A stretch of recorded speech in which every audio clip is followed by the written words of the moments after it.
Bienvenue dans ce nouvel épisode. Noël approche.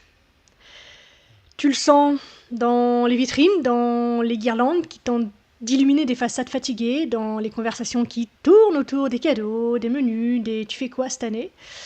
Et peut-être que pendant que tout ça s'installe autour de toi, il y a une chose qui s'installe aussi à l'intérieur.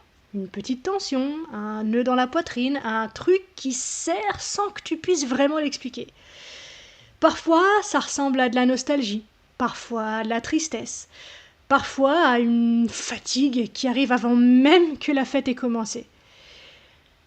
Et puis, il y a ces moments un peu absurdes où tu te retrouves avec les larmes aux yeux devant ta clémentine, une chanson de Noël, une pub ridicule ou juste un silence dans ta cuisine.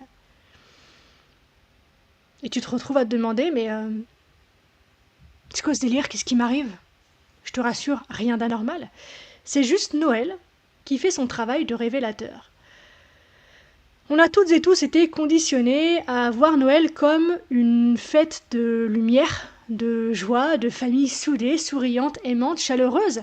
Mais dans le concret, pour une partie de ton système nerveux, Noël ressemble plutôt à un scanner émotionnel grandeur nature. Tout ce qui a été plus ou moins mis de côté pendant le reste de l'année se retrouve doucement agrandi, souligné et mis en relief. Il suffit parfois de très peu de choses. Une chaise vide, une phrase lâchée à la volée, une photo de famille reçue sur un groupe WhatsApp, une invitation qui n'est pas arrivée, ou au contraire, une invitation acceptée alors que t'en avais pas vraiment envie. Donc tu arrives à table, tu t'installes, tu discutes, tout a l'air normal, et pourtant, à l'intérieur, ça fait son petit bonhomme de chemin. Il y a cette solitude particulière qu'on ne remarque presque jamais de l'extérieur, celle qui se vit au milieu des rires. Tu participes à la conversation, tu connais les codes, tu fais des blagues, tu racontes 2-3 choses de ta vie, et malgré tout, quelque chose en toi reste à distance, un peu en retrait, comme si une part de toi observait la scène derrière une vitre. Il y a ce rôle que tu prends peut-être sans t'en rendre compte, celui ou celle qui tient tout ensemble. Tu as pensé aux cadeaux, aux repas, aux horaires de train, aux susceptibilités de chacun, au régime alimentaire de chacun, au surtout ne les mets pas l'un à côté de l'autre, et au tu sais bien qu'elle est fatiguée en ce moment. Tu tiens tout ça dans ta tête et dans ton corps, tu régules, tu anticipes, tu encaisses, et à la fin de la soirée, t'as le cœur épuisé. Épuisé comme après un demi-marathon intérieur avec parfois cette petite phrase qui se pose. Est-ce que quelqu'un voit seulement ce que je porte là? Parfois, c'est pas l'organisation, c'est la confrontation. Le moment où une phrase tombe sur toi avec un sourire poli. Alors, tu fais toujours ton truc là, ton activité, enfin, comment t'appelles ça déjà? Ou encore, et sinon, t'as quelqu'un dans ta vie en ce moment?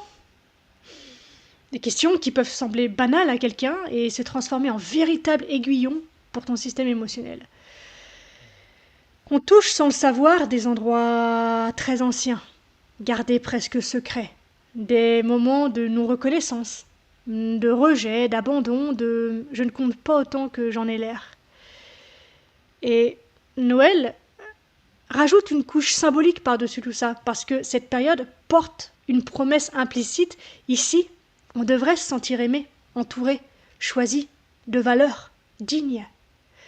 Alors forcément, quand la réalité ne colle pas à cette promesse, ça remue.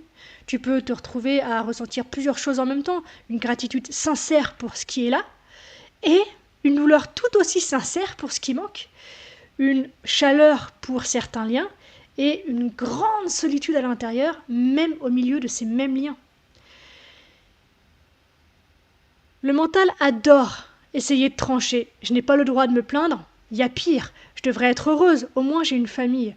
Je suis ingrate de ressentir ça avec tout ce que je reçois ce soir. Cette superposition de couches émotionnelles crée une tension énorme. Tu n'es pas seulement en train de traverser quelque chose, tu es aussi en train de te juger de le traverser. Dans le slow coaching, on ne va pas venir te dire que tu devrais voir le positif ou relativiser. On commence par reconnaître une chose extrêmement simple. Cette période appuie sur des boutons qui existent déjà. Noël n'invente pas une blessure. Noël fait seulement remonter à la surface ce qui était bien rangé dans un tiroir intérieur pendant tout le reste de l'année. Ce tiroir peut contenir le sentiment d'avoir été de trop, d'avoir été oublié, d'avoir dû jouer un rôle pour mériter sa place, d'avoir grandi dans des ambiances où on ne parlait pas de ce qui faisait mal. Alors, à chaque fois que décembre revient, quelque chose en toi revient aussi, comme si le décor extérieur réveillait un décor intérieur. Le jour où tu commences à voir ça, non pas avec un regard accusateur, mais avec une forme de curiosité, quelque chose déjà se relâche un peu. Tu passes de je suis trop sensible à il se passe vraiment quelque chose en moi et c'est logique que ça réagisse. La non-dualité dans ce contexte-là, c'est arrêter de te fabriquer un camp de bon Noël et un camp de mauvais Noël. Tu n'as pas à te choisir entre la joie ou la douleur, la gratitude ou la lassitude, l'amour ou la colère. Tu peux être traversé par tout ça à la fois et reconnaître que c'est vivant en toi, sans conclure que tu as cassé ou que tu as un problème. Noël devient alors un dojo, un espace où tu peux observer tes dynamiques au ralenti sans chercher à les corriger immédiatement. Tu vois la petite toi intérieure qui espère encore que cette fois-ci, on va remarquer qu'elle est là. Tu vois aussi l'adulte qui met son armure, qui veut que tout se passe bien, qui serre les dents, les fesses et les poings quand une phrase pique. Tu vois ces deux parts présentes en même temps, danser ensemble. Et à partir de là, tu peux commencer à te poser une question qui change la donne complètement. Qu'est-ce que je peux m'offrir à moi cette année au milieu de tout ça ?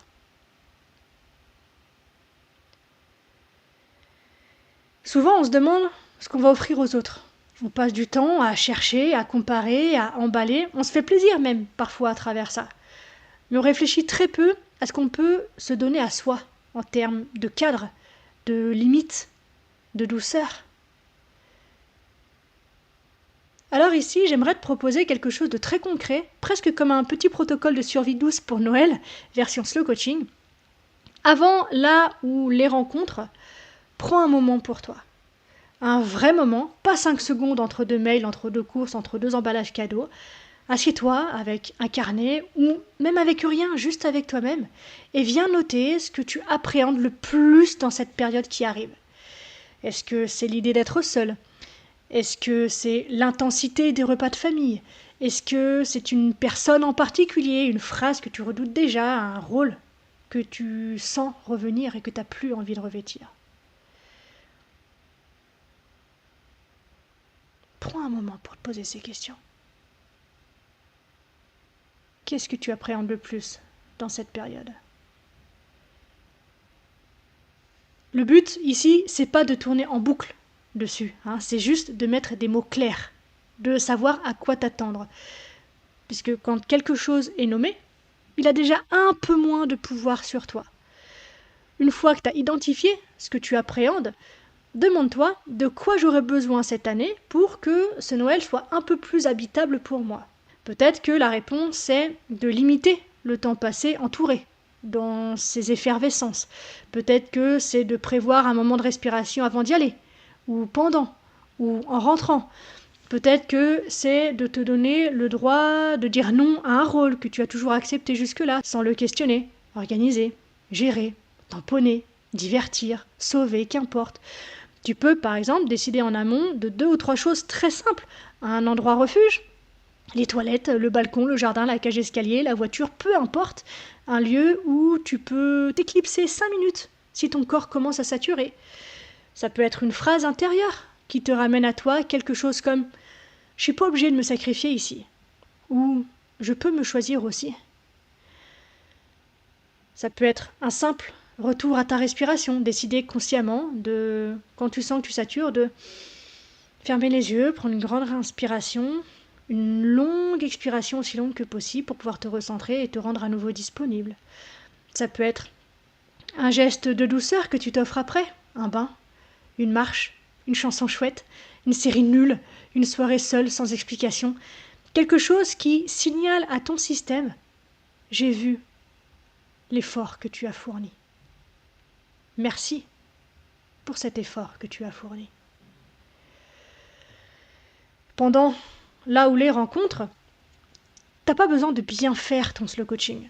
Tu n'es pas obligé de tout gérer parfaitement, d'accueillir chaque phrase comme un enseignement spirituel, ni de rester zen en toutes circonstances. Ce qui est possible en revanche, c'est de t'autoriser de minuscules ajustements. Ne pas te forcer à rester dans une discussion qui t'épuise. Ne pas répondre à tout.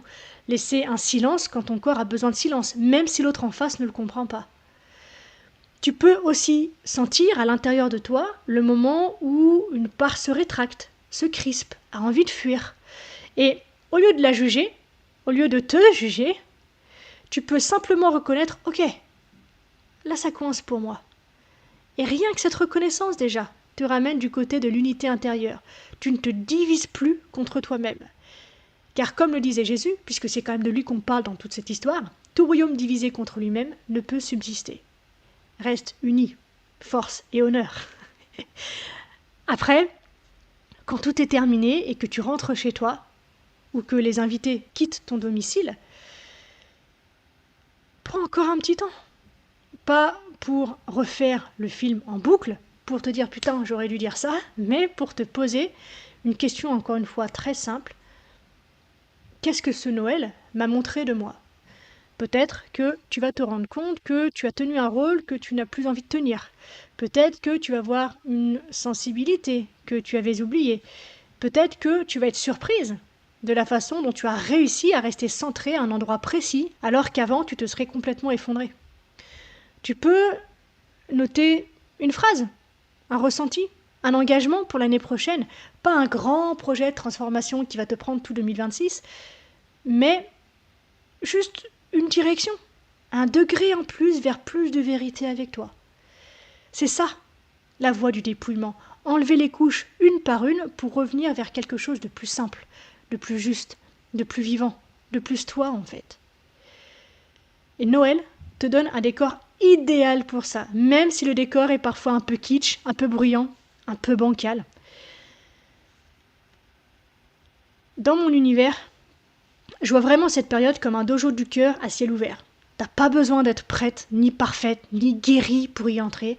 Tu viens comme tu es, avec tes blessures, tes élans, tes contradictions, ta fatigue, et tu te laisses traverser, en apprenant à te tenir un peu plus près de toi à chaque passage. Si tu sens que cette année, tu n'as plus envie de subir Noël comme une épreuve, mais que tu as envie d'en faire un terrain d'exploration douce, alors la première marche est là. Reconnaître ce que ça vient toucher. T'offrir un cadre pour te protéger un minimum et accepter que tu n'as pas à correspondre à l'image officielle de cette fête. Le plus beau cadeau que tu puisses te faire cette année, ce n'est peut-être pas sous le sapin que tu vas le trouver, c'est dans la façon dont tu vas te traiter, toi, au milieu de tout ça. Et si tu as envie d'aller un petit peu plus loin, d'explorer ces dynamiques-là dans un espace où on peut les déposer sans filtre, sans devoir jouer un rôle, tu sais que c'est exactement pour ça que j'ai créé le slow coaching et le dojo du cœur. Pour que tu n'aies plus à traverser ces scènes seule dans ta tête en te demandant en boucle « qu'est-ce qui cloche chez moi ?» Mais que tu puisses commencer à voir la puissance, la dignité, la beauté qui se cache dans ce que tu ressens là, maintenant, à chaque instant. Noël ne sera peut-être pas parfait. Ta famille non plus, c'est même une certitude. Et toi non plus, c'est certain aussi. Et ce n'est pas un problème à résoudre, c'est un terrain d'humanité. Et c'est largement suffisant pour commencer.